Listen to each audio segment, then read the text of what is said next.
To the graduating class of 2011, family, faculty, friends, and guests, good evening.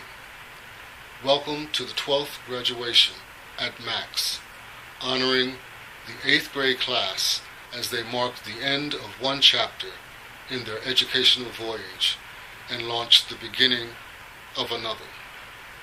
I was asked to give the commencement address this evening, even though I am not a commencement speaker.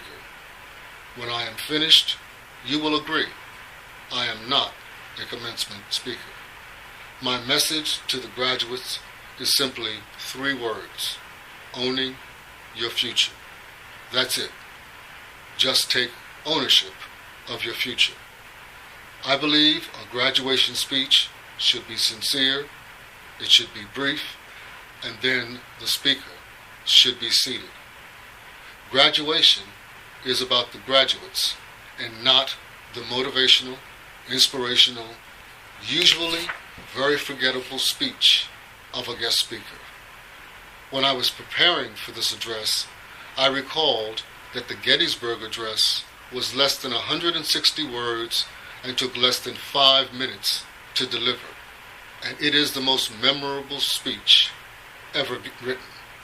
The reason is because the speech was about the men who gave their lives at Gettysburg and not about Abraham Lincoln. Before I discuss the graduates, however, you should note that Mr. Skumas recently wrote in the Max newsletter that there's a lot going on in the world of education. State and federal cutbacks, not to mention school closings all over here in Pittsburgh. And then there is the opening of new schools, even a new school here on the north side. But with all that going on, Mr. Skumas assures us that our students are getting a better education than ever. Now let's talk about the graduates who gave their best here at Max. 23 adolescents, 16 young ladies, and 7 young men, going in 5 to 10 different directions for high school. Whether they leave sad because they will miss the Max experience, or they leave believing they are glad to move on, they leave with our imprimatur on them, and they leave their imprint on us. Students complain that I use big words like imprimatur, and they don't know what the words mean. I respond, that's good, because now you will learn a new word and expand your knowledge. Look it up on the internet. Tonight, I'm going to tell them what imprimatur means, because that's the word of the evening. Imprimatur. Imprimatur means we leave an imprint, a stamp, or a shared experience with all of our graduates, and that is that they have completed a dynamic education in a nurturing environment.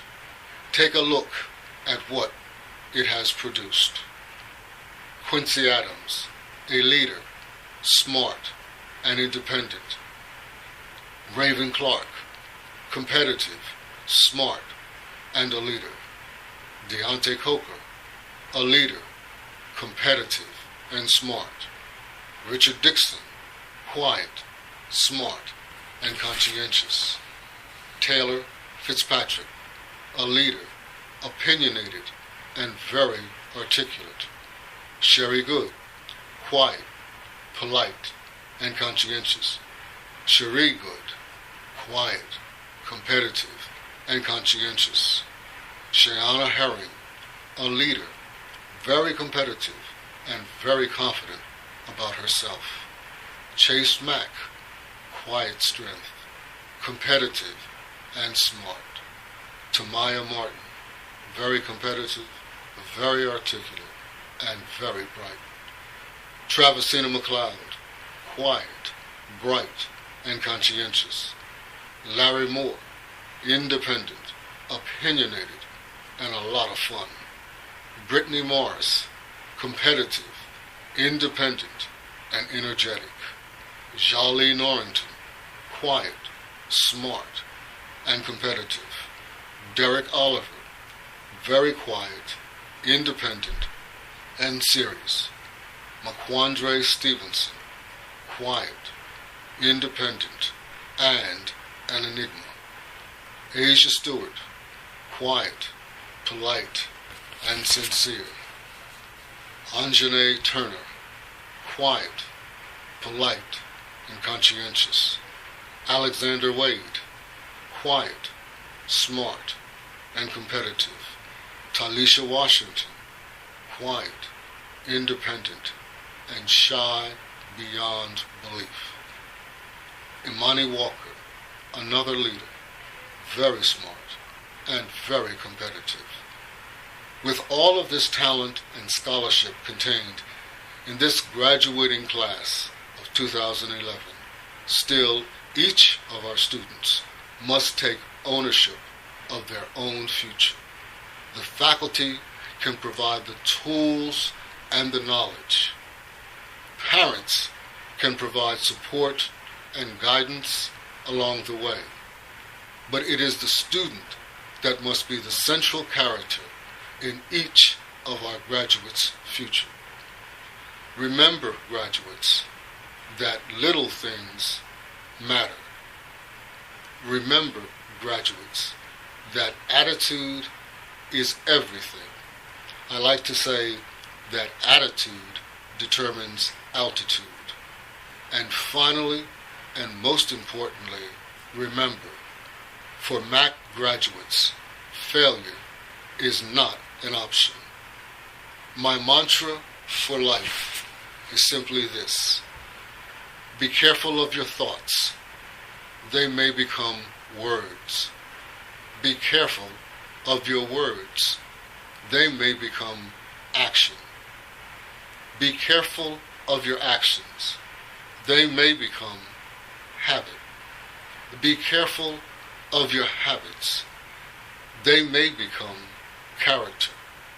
And be careful of your character. It will become your destiny. Thank you very much, and God bless you.